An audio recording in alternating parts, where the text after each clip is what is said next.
උත්සව සමය අනතුරු වාර්තාවීම ඉහළ යන කාලවකවානුවක්.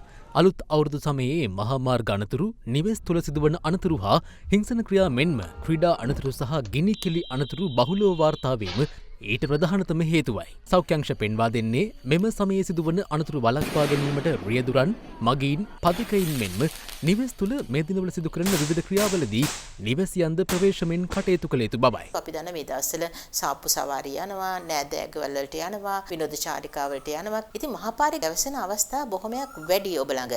මෝටර රථ අනතුරු එහෙම නැත්නම් යතුරුපැදි අනතුරු වලින් සිදුවන අනතුරු ඉතාමත් බහුලව සිදුවෙන කාලයක් හැටියට මේකත් හඳුන්වන්නට පුළුවන්. පුද්ගල හේතු සාධක අවම කරන්න පුළුවන් නම් මහපාරේ 85%ක්ම අනතුරු ඔබට අවම කරන්නට පුළුවන්. විශේෂයෙන්ම මේ කාලේදී ගිනිකිලි අනතුරු. ගිනිකිලි කොහෙත්ම අතේ තියන පත්තු කිරීම සුදුසු වන්නේ නැහැ. කුඩා දරුවන් ගිනිකිලි භාවිත කිරීමත් කොහෙත්ම සුදුසු වන්නේ නැහැ. අනිත් කාරණා තමයි හිංසන ක්‍රියා ඉතාමත් ඉහළ යන කාලයක් මේක. විශේෂයෙන් මත්ද්‍රව්‍ය මත්පැන් භාවිතය නිසා පෞල් ආරවුල්, ගෙදර සතුට නැති කරනවා. නිසා කරුණාකර මේ මත්පැන් වලින් තොරව ඔබට ගත කරන්න පුළුවන් ලොකු වෙනසක් ඔබේ මේ අලුත් අවුරුද්ද ඔබට කරන්න පුළුවන්. මේ අතර අද දින බිග් ෆෝකස් වැඩසටහනේදීද මේ සම්බන්ධයෙන් අවධානය යොමු කෙරුණා. උත්සව සමයට පෙර සමය සහ උත්සව සමය සහ ඉන්පසු සමය. ඒ අනුව තමයි අපි නිලධාරීන් රාජකාරී යෙදවීමක් කරන්නේ. පළවෙනි කාරණේ තමයි වෙළඳ පොළවල් වලට ආවට පස්සේ මේ වෙළඳ පොළවල් ඉලක්ක කරගත්තු අපරාධකරුවන් ඉන්නවා. එන්න පිරිස්ගේ රැගෙන එන මුදල් ගැට කපන්න විදිහට කටයුතු කරනවා. ඒ වගේම වෙළඳ පොළවල් වල තෙරපෙන අවස්ථාවලදී මේ ගැට කපන්න ක්‍රියාත්මක වෙනවා. රත්තරන් මාලයක් වගේ දෙන්න පුළුවන්. ඒ දේවල් කඩාගෙන යන්න පුළුවන් අයත් ඉන්නවා. ඉතින් ඒ පිරිස් සම්බන්ධයෙන් සොයා බැලීමට පොලිසිය විශේෂයෙන් අපි යොදවලා තියෙනවා. ඒක විශේෂයෙන් තමන් යන වාහනේ හරියට නතර කරාද, යතුරු පැදි නතර කරලා හරියට මේ හැන්ඩලේ අගුළු දැම්මද,